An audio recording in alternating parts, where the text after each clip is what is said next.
Students, welcome to this lecture of class plus one from the unit redox reaction. Last lecture के अंदर हमने redox reaction के बारे में डिस्कस किया था कि जिसके अंदर ऑक्सीडेशन और रिडक्शन साइमल्टेनियसली से होता है उसे हम रिडॉक्स रिएक्शन बोलते हैं। और हमने ऑक्सीडेशन और रिडक्शन की डेफिनेशन डिस्कस की थी ऑक्सीजन और हाइड्रोजन के बेस पर और इलेक्ट्रोनेगेटिव और इलेक्ट्रोपॉजिटिव एलिमेंट के बेस पर। हम यहाँ पर ऑक्सीडेशन और रिडक्शन को एक नए वे से डिस्कस करेंगे और ये है इलेक्ट्रॉन ट्रांसफ़र कॉन्सेप्ट। तो सबसे पहले हम ऑक्सीडेशन को देख रहे हैं कि ऑक्सीडेशन क्या है। ऑक्सीडेशन एक प्रोसेस है जिसके अंदर एक एटम या एक आयन लॉस करता है इलेक्ट्रॉन का, और हम इसको सिंपली से छोटे से वर्ड के अंदर डिफाइन कर सकते हैं कि जो डी इलेक्ट्रोनेशन होता है वो ऑक्सीडेशन होता है। अगर इस वर्ड को देखें तो इस वर्ड से ही हमें इसके बारे में पता चल रहा है। डी का मतलब होता है रिमूव करना और इलेक्ट्रोनेशन का मतलब होता है इलेक्ट्रॉन। जिसके अंदर इलेक्ट्रॉन रिमूव हो जाता है, जिसके अंदर इलेक्ट्रॉन लॉस हो जाता है, उस प्रोसेस को ऑक्सीडेशन कहा जाता है। देखो, इलेक्ट्रॉन का जो लॉस है वो दो तरह से होता है। एक तो इलेक्ट्रॉन का लॉस हो और उससे पॉजिटिव चार्ज इंक्रीज हो जाए, और दूसरा इलेक्ट्रॉन का लॉस हो और जिससे नेगेटिव चार्ज डिक्रीज हो जाए। सबसे पहले हम ले लेते हैं कि पॉजिटिव चार्ज कैसे इंक्रीज होता है।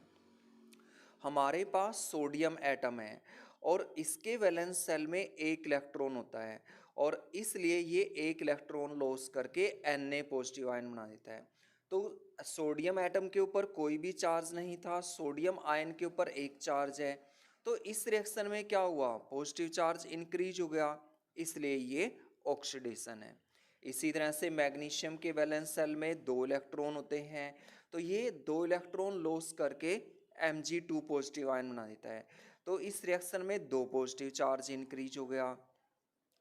Fe, इसके वैलेंस सेल में तीन इलेक्ट्रॉन होते हैं और ये तीन इलेक्ट्रॉन लॉस करके Fe3 पॉजिटिव आयन बना देता है।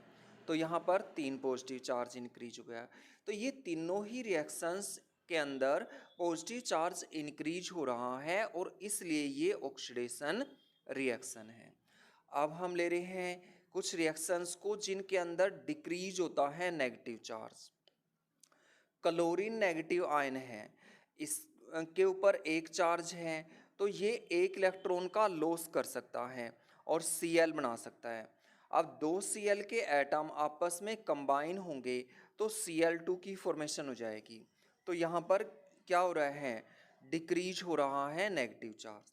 इसी तरह से सल्फर 2 नेगेटिव है, तो ये दो इलेक्ट्रॉन लॉस करके सल्फर में चेंज होता है। और MnO4 2 नेगेटिव है, ये एक इलेक्ट्रॉन का लॉस करके MnO4 नेगेटिव में चेंज होता है। तो इन तीनों ही रिएक्शंस के अंदर नेगेटिव चार्ज डिक्रीज हो रहा है और इसलिए ये रिएक्शंस क्या हैं, ऑक्सीडेशन रिएक्शंस हैं।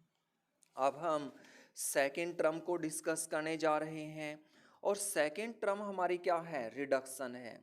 रिडक्शन ठीक ऑक्सीडेशन का उल्टा होता है। तो ये एक ऐसा प्रोसेस है जिसके अंदर एक एटम या एक आयन गेन करेगा एक या एक से ज़्यादा इलेक्ट्रॉन, और सिंपली से छोटे से वर्डों के अंदर हम कह सकते हैं कि जो इलेक्ट्रोनेशन है ये रिडक्शन होता है। इलेक्ट्रोनेशन का मतलब होता है एडिशन ऑफ इलेक्ट्रॉन, इसका मतलब होता है गेन ऑफ इलेक्ट्रॉन। तो यहाँ पर भी जो गेन ऑफ इलेक्ट्रॉन है वो दो तरह से होता है। एक तो इलेक्ट्रॉन का गेन हो और जिससे पॉजिटिव चार्ज डिक्रीज हो जाए, और दूसरा इलेक्ट्रॉन का गेन हो और जिससे नेगेटिव चार्ज इंक्रीज हो जाए। Fe3 पॉजिटिव आयन है, इसने एक इलेक्ट्रॉन ले लिया और Fe2 पॉजिटिव आयन में चेंज हो गया, मतलब 3 से 2 पॉजिटिव चार्ज हो गया और यहाँ पर पॉजिटिव चार्ज डिक्रीज हुआ है। इसी तरह से टिन है Sn4 पॉजिटिव आयन, इसने दो इलेक्ट्रॉन ले लिए और Sn 2 पॉजिटिव आयन के अंदर चेंज हो गया, 4 से 2 पॉजिटिव चार्ज हो गया, मतलब पॉजिटिव चार्ज डिक्रीज हो गया। इसी तरह से एंटीमनी है, Sb 5 पॉजिटिव आयन है, ये 2 इलेक्ट्रॉन ले लेता है और Sb 3 पॉजिटिव आयन में चेंज हो जाता है। तो इस रिएक्शन के अंदर 5 से 3 पॉजिटिव चार्ज हो गया, तो यहाँ पर भी क्या हुआ है, रिडक्शन हुआ है। अब हम ले रहे हैं कुछ रिएक्शंस को जिनके अंदर इंक्रीज होगा नेगेटिव चार्ज। Cl2 है, एक क्लोरीन एक इलेक्ट्रॉन गेन कर सकता है, तो यहाँ पर 2 क्लोरीन के एटम हैं, दोनों क्या करेंगे, 2 इलेक्ट्रॉन ले लेंगे और 2Cl नेगेटिव आयन बना देंगे। यहाँ पर क्या हुआ है, गेन हुआ है इलेक्ट्रॉन का और नेगेटिव चार्ज इंक्रीज हो गया। इसी तरह से सल्फर का एक एटम है, तो ये 2 इलेक्ट्रॉन ले लेता है और S2 नेगेटिव आयन में चेंज हो जाता है। MnO4 नेगेटिव आयन है, ये एक इलेक्ट्रॉन लेकर MnO4 2 नेगेटिव आयन में चेंज हो जाता है। तो ये जो तीनों ही रिएक्शंस हैं, इनके अंदर नेगेटिव चार्ज इंक्रीज हो रहा है और इसलिए ये क्या है, रिडक्शन रिएक्शंस हैं। अब हमारे पास कुछ रिएक्शंस दी गई हैं और इन रिएक्शंस में हमने बताना है कि किसका ऑक्सीडेशन होगा और किसका रिडक्शन होगा। तो एक फॉर्मूला बताया था मैंने इन रिएक्शंस के बारे में, ऑक्सीडेशन के बारे में AON और RH, मतलब एक ऐसी रिएक्शन जिसमें एडिशन हो ऑक्सीजन का या इलेक्ट्रोनेगेटिव एलिमेंट का, या जिसके अंदर रिमूवल हो हाइड्रोजन का या इलेक्ट्रोपॉजिटिव एलिमेंट का, वो ऑक्सीडेशन होती है। दूसरा रिडक्शन AHP और RON, जिसमें एडिशन हो हाइड्रोजन का या इलेक्ट्रोपॉजिटिव एलिमेंट का, या जिसमें रिमूवल हो ऑक्सीजन का या इलेक्ट्रोनेगेटिव एलिमेंट का, उसे हम रिडक्शन बोलते हैं। देखो CH4 O2 के साथ रिएक्शन करता है और CO2 और 2H2O बना देता है। यहाँ पर अगर हम देखें तो कार्बन के साथ कोई भी ऑक्सीजन नहीं है और यहाँ पर क्या हुआ, कार्बन के साथ ऑक्सीजन ऐड हो गई, इसलिए ये रिएक्शन कार्बन का इसके अंदर क्या हुआ है, ऑक्सीडेशन हुआ है। दूसरा जो ऑक्सीजन है उसका रिडक्शन होगा, क्योंकि जो ऑक्सीडेशन और रिडक्शन है ये दोनों साइमल्टेनियसली से होते हैं, साथ साथ में होते हैं।